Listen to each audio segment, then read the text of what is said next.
Xin chào các bạn, mình là Thu Hồng đây. Hôm nay thì mình dành ra 30 phút chỉ đọc thuộc được 4 hay 5 câu gì đó. Thực sự chỉ nhớ cần phải luyện thêm để có thể, hoặc là phải học cách tập trung hơn. Dù sao cũng đã hoàn thành xong buổi ngày hôm nay. Noise in cities. This lecture will be about the science of acoustics, the study of sound in relation to urban environments such as cities. As an acoustic engineer myself, I think this is an area we are likely to see great changes. In the past, researching urban soundscapes was simple. We measured the levels of sound in decibels. So I used to take sound meter and I measured the noise somewhere. And then I might ask a sample of people to say at what level the sound became annoying. With data like this, acoustic engineers may have been able to build up what we call noise maps of the sound environment. But actually, these aren't a lot of use. What they do show is the highest noise levels are generally on roads. Well, that's not really very amazing. There's quite a lot going on that these maps don't show, because they can't capture the complex way varies over time. So they ignore important issues such as the noise someone might hear from the open windows or gardens of their neighbors, and this sort of noise can quite significant in summer. We don't have any databases on this sort of information, as well as do that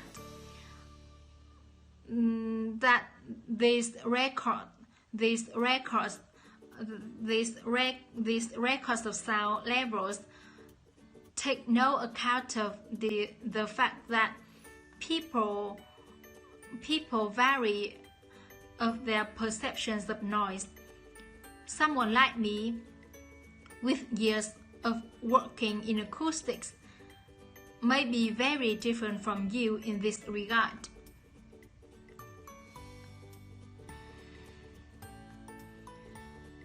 But anyway,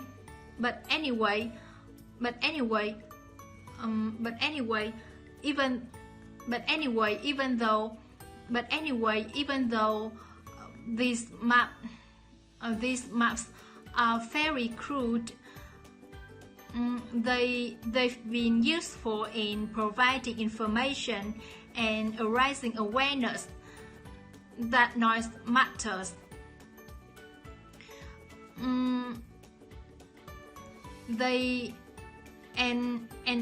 And we need to deal with it, and so it's a political matter, and that's important. We need rules and regulations because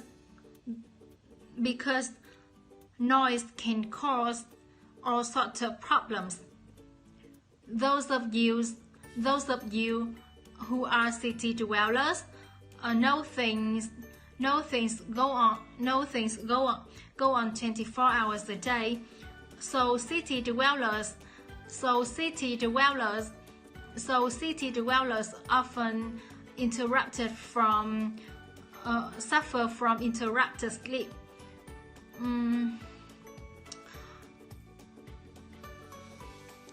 Interrupted sleep is also known. It's also known that this noise can lead to rise in levels of stress. Due to physical changes in the body, affecting in the composition of the blood. There are there are other reason, and there are other problems as well. If school children don't have a quiet place to study, their work will suffer. Now, one problem with decibel measurement is that it doesn't differentiate between different types of noise. That types of sounds that most people would probably think of as nice and relaxing. Think of sound made by a fountain in a town square, for example. That's not necessarily something that we want to control or reduce. So maybe researchers consider